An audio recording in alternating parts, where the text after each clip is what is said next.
Friends. పప్పు మామిడికాయలో వేడి వేడి అన్నం వేసుకుని రెండు వడియాలు వేసుకుని తింటే భోజనం అయితే సూపర్గా ఉంటుంది. పప్పు మామిడికాయని ఇష్టమైన మా అమ్మనైతే వండమన్నాను. ఎందుకంటే పప్పు మామిడికాయ ఎలా చేయాలో చూద్దామండి. ఆనియన్స్, పచ్చిమిరపకాయ, మామిడికాయ, పప్పు కందిపప్పు అయితే వేసి కుక్కర్లోనైతే మూత పెట్టి స్టవ్ వెలిగించి స్టవ్ మీద అయితే పెట్టింది.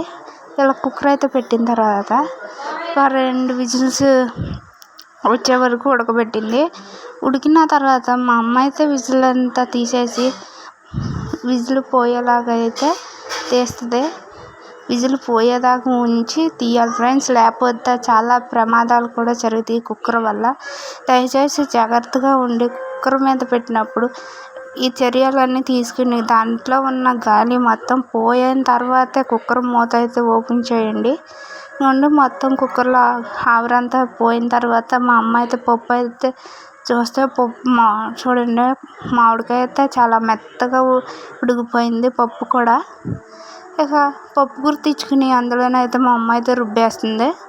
ఇలాగ మెత్తగా రుబ్బిన తర్వాత కొంచెం పసుపు, కొంచెం సాల్ట్, ఒక స్పూన్ సాల్ట్, ఒక స్పూన్ కారం వేసుకుని మళ్ళీ ఒకసారి పప్పు గుర్తునైతే కలుపుకోవాలి.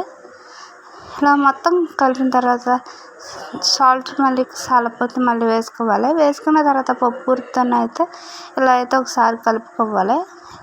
ఇలా ఒకసారి నలగనప్పుడు అయితే మెత్తగా నలుపుకొని ఉప్పు సరిపోయిందా లేదా అని చెప్పి మా అమ్మ అయితే ఉప్పు అయితే చూస్తుంది.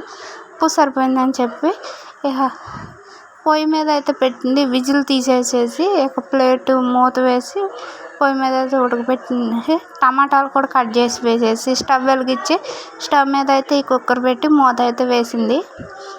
అలా వేసి ఉడికిన తర్వాత పక్కన ఉడుకుతుంటే ఇంకో పక్కన తాలింపు అయితే వేసింది.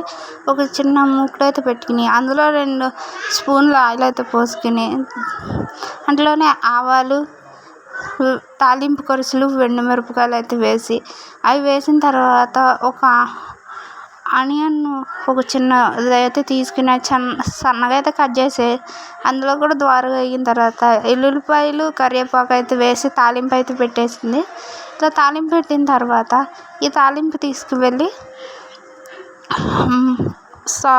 పప్పు మామిడికాయలను అయితే వేయాలి.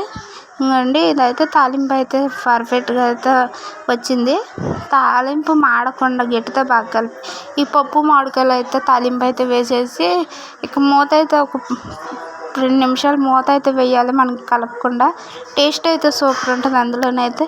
అందులో కొంచెం పప్పు వేసి అది మళ్ళీ అందులో అయితే పోస్తుంది మా అమ్మ. ఇంకోండి పప్పు మామిడికాయ అయితే ఇలా ఉంది తాలింపు. ఒక వేడి అన్నంలో పెట్టుకుని పప్పు వేసుకుని వడియాలు వేసుకుని తింటే అసలు భోజనం సూపర్ అయితే ఉంటుంది. మా అమ్మ అయితే ఇక్కడ టేస్ట్ చేయమని అయితే ఇచ్చాము.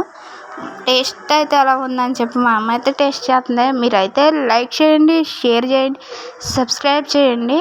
ఇండియన్ పిల్ల బాగా సపోర్ట్ అయితే చేయండి. మా అమ్మ అయితే సూపర్ అయితే ఉంది. పప్పు మామిడికాయ బాగా కుదిరిందని చెప్పింది. ఓకేనా ఫ్రెండ్స్, బాయ్.